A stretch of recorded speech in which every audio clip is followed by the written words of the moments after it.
ನಮಸ್ತೆ ಎಲ್ಲರಿಗೂ. ಇವತ್ತು ಹಾಗಲಕಾಯಿ ಪಲ್ಯ ಮಾಡೋದು ಹೇಗೆ ಅಂತ ನೋಡೋಣ ಬನ್ನಿ. ಎಲ್ಲ ಹಾಗಲಕಾಯನ್ನು ಈ ರೀತಿ ಸಿಪ್ಪೆಯನ್ನು ತೆಗೆದಿಟ್ಕೊಳ್ಳಿ, ಹಾಗಾದರೆ ಕಹಿ ಕಮ್ಮಿ ಆಗುತ್ತೆ. ಹಾಗೆ ಒಂದು ಈರುಳ್ಳಿ, ಒಂದು ಟೊಮೊಟೊವನ್ನು ಸಣ್ಣದಾಗಿ ಹೆಚ್ಚಿಟ್ಕೊಳ್ಳಿ. ಅದನ್ನು ಎಲ್ಲವನ್ನು ಹೆಚ್ಚಿಟ್ಕೊಂಡ ನಂತರ ಒಲೆ ಮೇಲೆ ಒಂದು ಹಂಚನ್ನು ಇಡಿ. ಹಂಚನ್ನು ಇಟ್ಟು ಅದಕ್ಕೆ ಹೆಚ್ಚಿಟ್ಕೊಂಡಿರೋ ಹಾಗಲಕಾಯಿಗಳನ್ನು ಹಾಕಿ ಕೆಂಪದಾಗಿ ಹುರಿದುಕೊಳ್ಳಿ.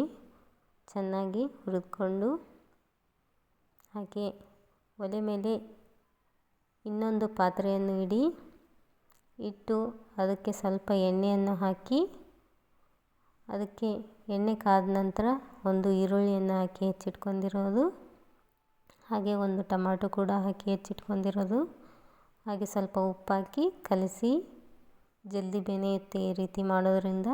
ಹಾಗೆ ಹುರಿದಿಟ್ಕೊಂಡಿರೋ ಹಾಗಲಕಾಯನ್ನು ಹಾಕಿ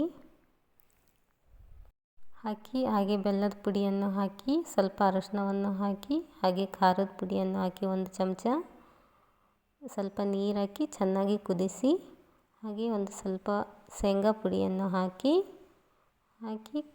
ಕಲಸಿ ಕುದಿಸಿ, ಹಾಗೆ ರೊಟ್ಟಿ ಜೊತೆ ಸರ್ವ್ ಮಾಡಿ.